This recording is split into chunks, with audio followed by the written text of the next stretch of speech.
الباب 16 باب في الأمر بالمحافظة على السنة وآدابها. سنت اور اس کے آداب کی حفاظت کرنے کے حکم کا بیان. وما آتاكم الرسول فخذوه وما نهاكم عنه فانتهوا. اللہ تعالی نے فرمایا رسول تمہیں جو دے اسے لے لو اور جس سے تمہیں روک دے اس سے رک جاؤ. وما ينطق عن الهوى إن هو إلا وحي يوحى. اور فرمایا وہ پیغمبر اپنی خواہش سے نہیں بولتا، وہ تو وحی ہی ہے جو اس کی طرف نازل کی جاتی ہے. قل إن كنتم تحبون الله فاتبعوني يحببكم الله ويغفر لكم ذنوبكم. اور اللہ تعالی نے فرمایا اے پیغمبر ان سے کہہ دیں اگر تم اللہ سے محبت رکھتے ہو تو پس تم میری پیروی کرو، اللہ تمہیں اپنا محبوب بنا لے گا اور تمہارے گناہ بخش دے گا.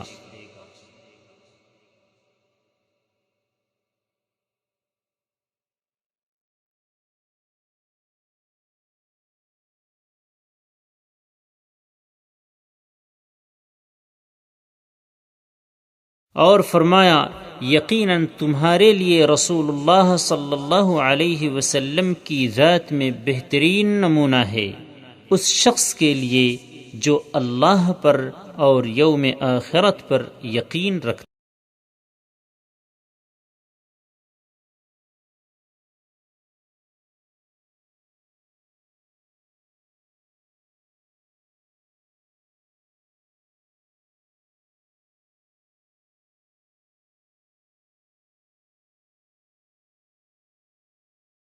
اور فرمایا تیرے رب کی قسم ہے لوگ مؤمن نہیں ہوں گے یہاں تک کہ وہ اپنے باہمی جھگڑوں میں تجھے اپنا حکم نہ مان لیں، پھر تیرے فیصلے پر وہ اپنے دلوں میں کوئی تنگی بھی محسوس نہ کریں اور نہایت خوش دلی سے اسے تسلیم.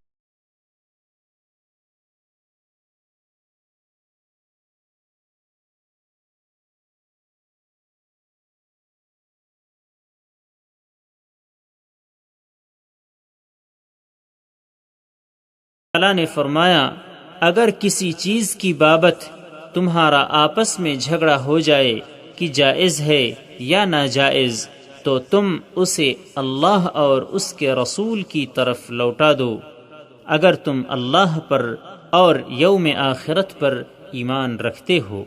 من يطع الرسول فقد اطاع اللہ. اور اللہ تعالی نے فرمایا جس نے رسول اللہ صلی اللہ علیہ وسلم کی اطاعت کی یقیناً اس نے اللہ کی اطاعت کی.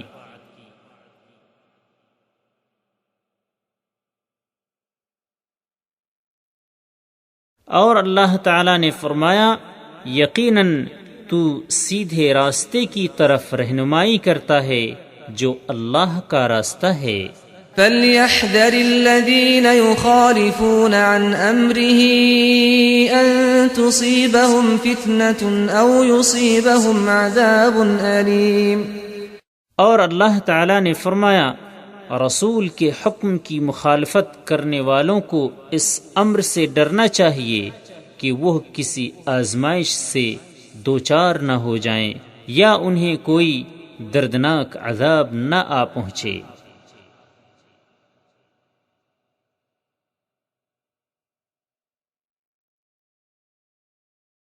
اور فرمایا اور یاد رکھو اللہ کی آیتوں اور حکمت یعنی سنت کو جو تمہارے گھروں میں پڑھی جاتی یعنی تلاوت کی جاتی ہیں. اس باب میں اور بہت سی آیات ہیں. عن ابی ہریرہ رضی اللہ عنہ عن النبي صلى الله عليه وسلم قال دعوني ما تركتكم إنما أهلك من كان قبلكم كثرة سؤالهم واختلافهم على أنبيائهم، فإذا نهيتكم عن شيء فاجتنبوه، وإذا أمرتكم بأمر فأتوا منه ما استطعتم. متفق عليه. حضرت ابو ہریرہ رضی اللہ عنہ سے روایت ہے، نبی کریم صلی اللہ علیہ وسلم نے فرمایا، جو باتیں میں تمہیں بیان کرنے سے چھوڑ دوں تم مجھے میرے حال پر چھوڑ دو، یعنی ان کی بابت کرید کر مت پوچھو، اس لیے کہ تم سے پہلے لوگوں کو اسی چیز نے ہلاک کیا کہ وہ کثرت سے سوال کرتے اور اپنے پیغمبروں سے اختلاف کرتے تھے۔ اس لیے جب میں تمہیں کسی چیز سے روکوں تو تم اس سے اجتناب کرو، اور جب میں تمہیں کسی چیز کا حکم دوں تو اسے اپنی طاقت کے مطابق بجا لاؤ۔ بخاری و مسلم۔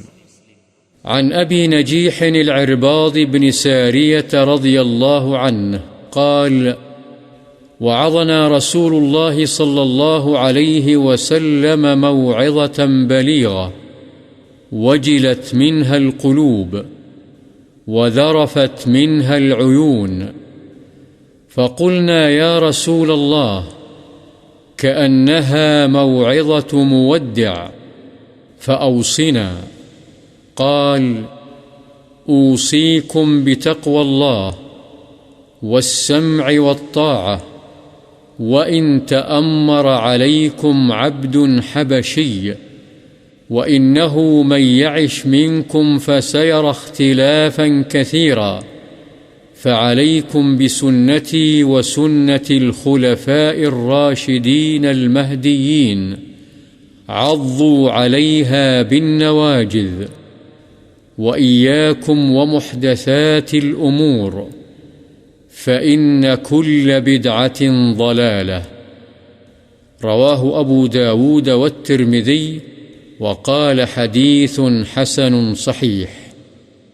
النواجذ بالذال المعجمة الأنياب، وقيل الأضراس. حضرت ابو نجیح عرباض بن ساریہ رضی اللہ عنہ سے روایت ہے کہ رسول اللہ صلی اللہ علیہ وسلم نے ہمیں ایک مرتبہ نہایت مؤثر وعظ ارشاد فرمایا، جس سے دل ڈر گئے اور آنکھیں بہہ پڑیں۔ ہم نے کہا، یا رسول اللہ، یہ تو گویا آخری الوداع کہنے والے کا وعظ ہے، بس آپ ہمیں وصیت فرما دیجئے۔ آپ نے فرمایا، میں تمہیں اللہ سے ڈرنے کی اور سمع و طاعت یعنی امیر کی بات سننے اور اس پر عمل کرنے کی وصیت کرتا ہوں، اگرچہ تم پر کوئی حبشی غلام امیر مقرر ہو جائے۔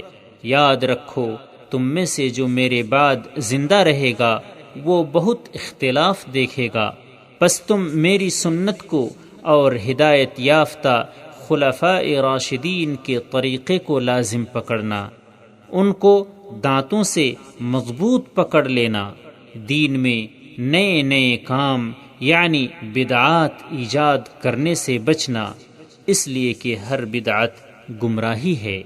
اس کو ابو داؤد اور ترمذی نے روایت کیا، اور امام ترمذی نے کہا یہ حدیث حسن صحیح ہے۔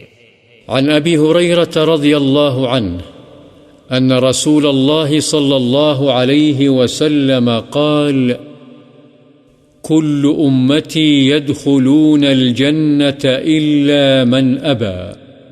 قيل: ومن يأبى يا رسول الله؟ قال: من أطاعني دخل الجنة، ومن عصاني فقد أبى. رواہ البخاری۔ حضرت ابو ہریرہ رضی اللہ عنہ سے روایت ہے کہ رسول اللہ صلی اللہ علیہ وسلم نے فرمایا، میری امت سب کی سب جنت میں جائے گی سوائے ان افراد کے جو انکار کر دیں۔ پوچھا گیا، یا رسول اللہ، جنت میں جانے سے کون انکار کرے گا؟ آپ نے جواب میں ارشاد فرمایا، جس نے میری اطاعت کی وہ جنت میں داخل ہو گیا، اور جس نے میری نافرمانی کی اس نے جنت میں جانے سے انکار کر دیا۔ بخاری۔ عن أبي مسلم وقيل أبي إياس سلمة بن عمرو بن الأكوع رضي الله عنه أن رجلا أكل عند رسول الله صلى الله عليه وسلم بشماله فقال: كل بيمينك. قال: لا أستطيع. قال: لا استطعت. ما منعه إلا الكبر فما رفعها إلى فيه. رواه مسلم۔ حضرت ابو مسلم اور بعض کے نزدیک ابو ایاس سلمہ بن عمرو بن اکوع رضی اللہ عنہ بیان کرتے ہیں کہ ایک شخص نے رسول اللہ صلی اللہ علیہ وسلم کے پاس بائیں ہاتھ سے کھایا۔ آپ نے اس سے فرمایا اپنے دائیں ہاتھ سے کھاؤ۔ اس نے کہا اس کی میں طاقت نہیں رکھتا۔ آپ نے فرمایا تو اس کی طاقت نہیں رکھے۔ اس کو داہنے ہاتھ کے ساتھ کھانے سے صرف کبر نے روکا تھا، بس اس کے بعد اس نے اپنے داہنے ہاتھ کو اپنے منہ تک نہیں اٹھایا، یعنی اٹھانے کے قابل ہی نہیں رہا۔ مسلم۔ عن أبي عبد الله النعمان بن بشير رضي الله عنه قال: سمعت رسول الله صلى الله عليه وسلم يقول: لتسون صفوفكم أو ليخالفن الله بين وجوهكم. متفق عليه. وفي رواية لمسلم: كان رسول الله صلى الله عليه وسلم يسوي صفوفنا حتى كأنما يسوي بها القداح، حتى إذا رأى أنا قد عقلنا عنه ثم خرج يوما فقام حتى كاد أن يكبر، فرأى رجلا باديا صدره فقال: عباد الله، لتسون صفوفكم أو ليخالفن الله بين وجوهكم. حضرت ابو عبداللہ نعمان بن بشیر رضی اللہ عنہما سے روایت ہے کہ میں نے رسول اللہ صلی اللہ علیہ وسلم کو فرماتے ہوئے سنا، تم اپنی صفیں ضرور سیدھی اور درست کر لو، ورنہ اللہ تعالی تمہارے درمیان مخالفت پیدا فرما دے گا۔ بخاری و مسلم۔ اور مسلم کی ایک اور روایت میں ہے رسول اللہ صلی اللہ علیہ وسلم ہماری صفوں کو اس طرح سیدھا فرماتے تھے گویا ان کے ساتھ آپ تیروں کو سیدھا فرما رہے ہیں، یہاں تک کہ جب آپ محسوس فرماتے کہ ہم آپ کی طرف سے اس مسئلے کی اہمیت کو سمجھ گئے ہیں، تب آپ تکبیر تحریمہ کہہ کر نماز کا آغاز فرماتے۔ پھر ایک دن آپ نماز پڑھانے کے لیے تشریف لائے اور مصلی پر کھڑے ہو گئے، حتیٰ کہ آپ اللہ اکبر کہنے ہی والے تھے کہ آپ نے ایک آدمی کو دیکھا کہ اس کا سینہ صف سے باہر نکلا ہوا ہے۔ چنانچہ آپ نے فرمایا اللہ کے بندو، تم اپنی صفیں ضرور سیدھی کر لو، ورنہ اللہ تعالی تمہارے درمیان اختلاف پیدا کر دے گا یا تمہارے چہروں کو بدل دے گا۔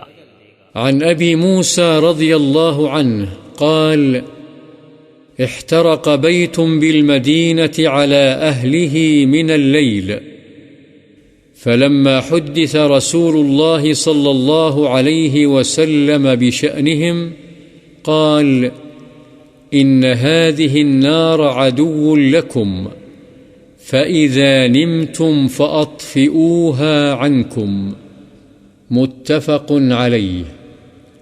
حضرت ابو موسیٰ رضی اللہ عنہ سے روایت ہے کہ رات کو مدینے میں ایک گھر والوں سمیت جل گیا۔ جب رسول اللہ صلی اللہ علیہ وسلم کو ان کی بابت بتلایا گیا تو آپ نے فرمایا یہ آگ تمہاری دشمن ہے، جب تم سونے لگو تو اسے بجھا دیا کرو۔ بخاری و مسلم۔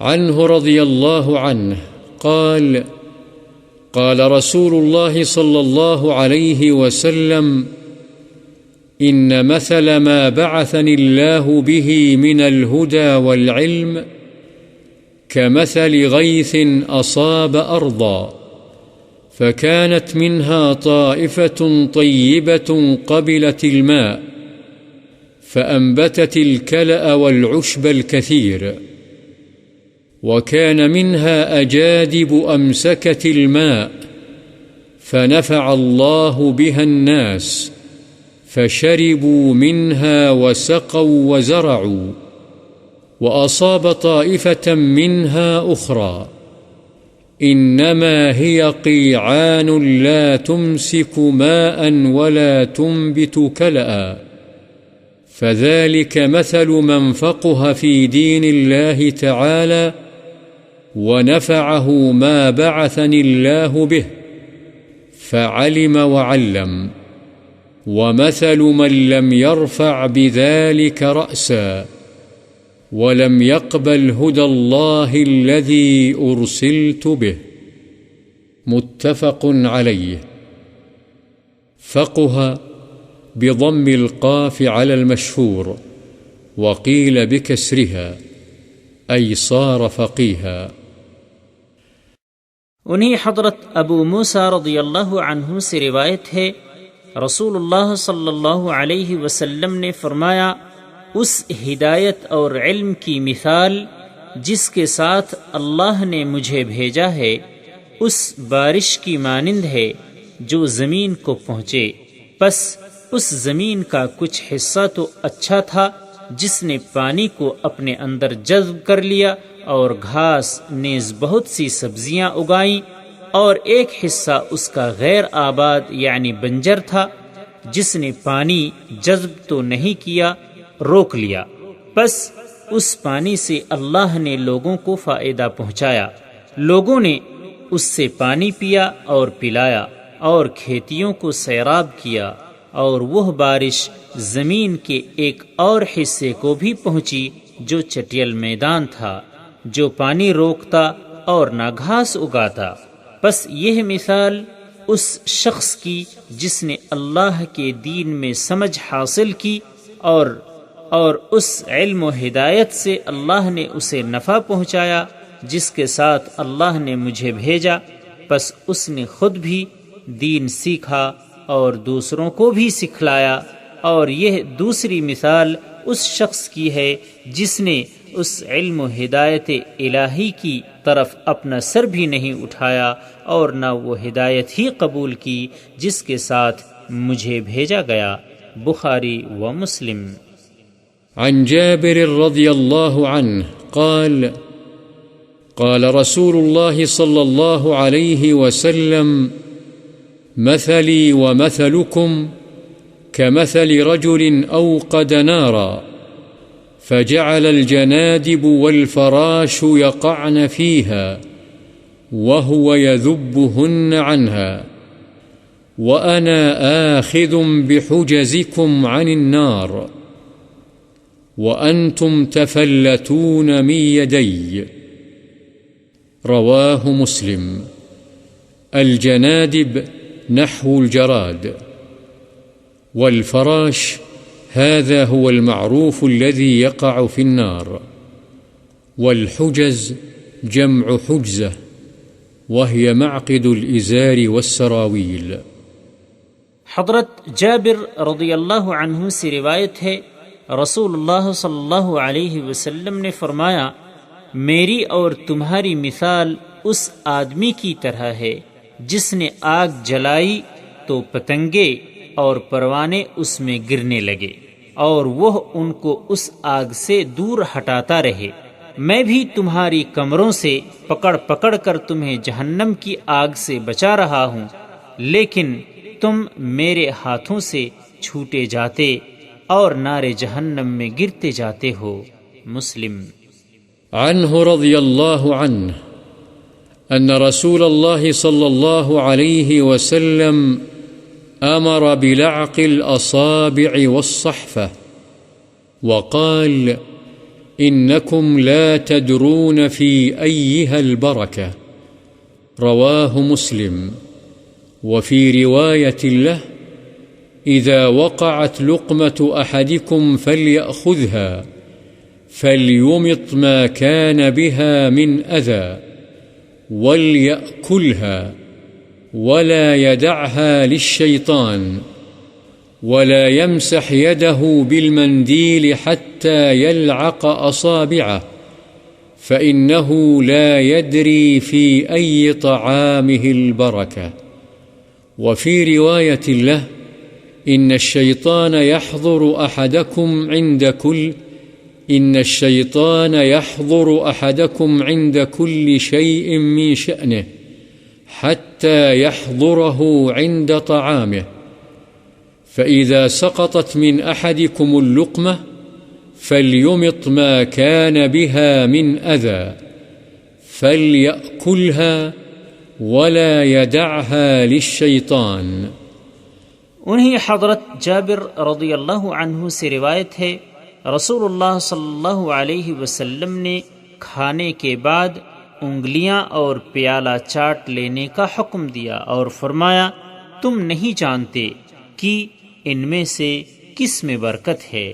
اس کو مسلم نے روایت کیا، اور مسلم ہی کی ایک اور روایت میں ہے، فرمایا: جب تم میں سے کسی کا لقمہ ہاتھ سے زمین پر گر جائے تو اس کو چاہیے کہ اسے پکڑ لے، یعنی زمین سے اٹھا لے، اور اس میں لگی ہوئی گندگی یعنی مٹی وغیرہ کو صاف کر کے کھا لے، اور اسے شیطان کے لیے نہ چھوڑے، اور اپنے ہاتھ رومال، تولیے، کپڑے وغیرہ کے ساتھ نہ پونچھے یہاں تک کہ پہلے اپنی انگلیاں چاٹ لیں، اس لیے کہ وہ نہیں جانتا کہ اس کے کون سے کھانے میں برکت ہے۔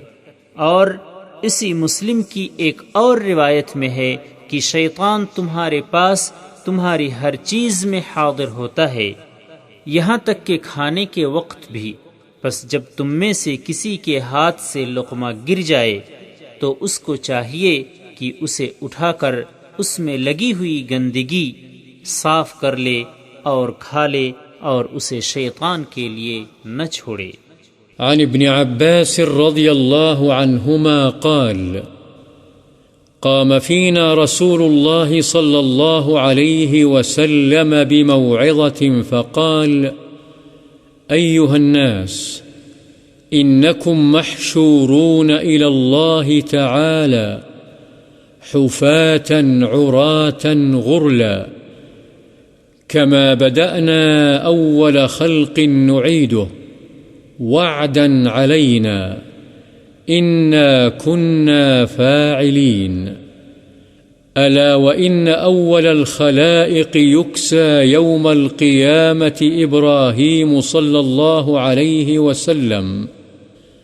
ألا وإنه سيجاء برجال من أمتي فيؤخذ بهم ذات الشمال فأقول: يا رب أصحابي، فيقال: إنك لا تدري ما أحدثوا بعدك، فأقول كما قال العبد الصالح: وكنت عليهم شهيدا ما دمت فيهم، إلى قوله العزيز الحكيم.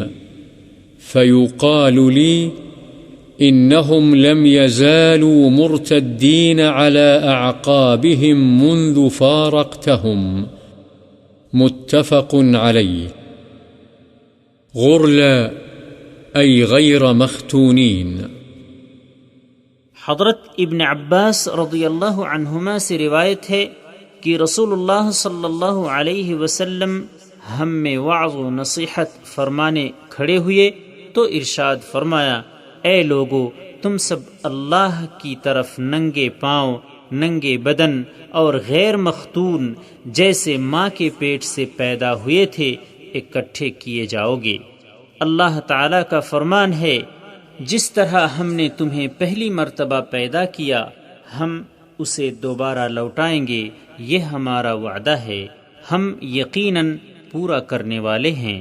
سنو، قیامت والے دن سب سے پہلے جسے لباس پہنایا جائے گا ابراہیم علیہ السلام ہوں گے، اور سنو، اس روز میری امت کے کچھ لوگ لائے جائیں گے، انہیں بائیں طرف پکڑ لیا جائے گا، میں کہوں گا اے میرے رب یہ تو میرے ساتھی ہیں، چنانچہ آپ کو کہا جائے گا اے پیغمبر تجھے نہیں معلوم انہوں نے تیرے بعد دین میں کیا کیا نئی چیزیں ایجاد کی تھیں۔ یہ سن کر میں کہوں گا جس طرح عبد صالح یعنی حضرت عیسیٰ علیہ السلام نے کہا کہ میں ان پر گواہ رہا جب تک ان کے اندر موجود رہا، پس مجھ سے کہا جائے گا یہ لوگ اپنی ایڑیوں پر دین اسلام سے پھر گئے تھے جب سے تو ان سے جدا ہو گیا تھا۔ بخاری و مسلم۔ عن أبي سعيد عبد الله بن مغفل رضي الله عنه قال نهى رسول الله صلى الله عليه وسلم عن الخذف وقال إنه لا يقتل الصيد ولا ينكأ العدو وإنه يفقأ العين ويكسر السن، متفق عليه. وفي رواية أن قريبا لابن مغفل خذف فنهاه وقال إن رسول الله صلى الله عليه وسلم نهى عن الخذف وقال إنها لا تصيد صيدا، ثم عاد فقال أحدثك أن رسول الله صلى الله عليه وسلم نهى عنه ثم عدت تخذف لا أكلمك أبدا۔ حضرت ابو سعید عبداللہ بن مغفل رضی اللہ عنہ سے روایت ہے کہ رسول اللہ صلی اللہ علیہ وسلم نے شہادت کی انگلی یا انگوٹھے پر کنکری رکھ کر مارنے سے منع فرمایا، اور فرمایا کہ یہ کنکری نہ شکار کو قتل کرتی ہے اور نہ دشمن کو زخمی، البتہ یہ آنکھ کو پھوڑ دیتی ہے اور دانت کو توڑ دیتی ہے اگر کسی کی آنکھ یا دانت میں لگ جائے۔ بخاری و مسلم۔ ایک اور روایت میں ہے کہ عبداللہ بن مغفل کے ایک رشتہ دار نے انگلی پر کنکری رکھ کر ماری تو انہوں نے اسے اس سے روکا اور کہا کہ رسول اللہ صلی اللہ علیہ وسلم نے اس طرح کنکری مارنے سے منع فرمایا ہے، اور آپ نے فرمایا ہے کہ یہ کسی شکار کا شکار نہیں کرتا، لیکن اس کے باوجود قرابت دار نے دوبارہ یہی کام کیا تو حضرت عبداللہ بن مغفل رضی اللہ عنہ نے کہا میں تجھ سے بیان کر رہا ہوں کہ رسول اللہ صلی اللہ علیہ وسلم نے اس سے منع فرمایا ہے اور تو دوبارہ انگلی پر رکھ کر کنکری مار رہا ہے، میں تجھ سے کبھی کلام نہیں کروں گا۔ وعن عابس بن ربيعة قال رأيت عمر بن الخطاب رضي الله عنه يقبل الحجر يعني الأسود ويقول إني أعلم أنك حجر ما تنفع ولا تضر، ولولا أني رأيت رسول الله صلى الله عليه وسلم يقبلك ما قبلتك، متفق عليه۔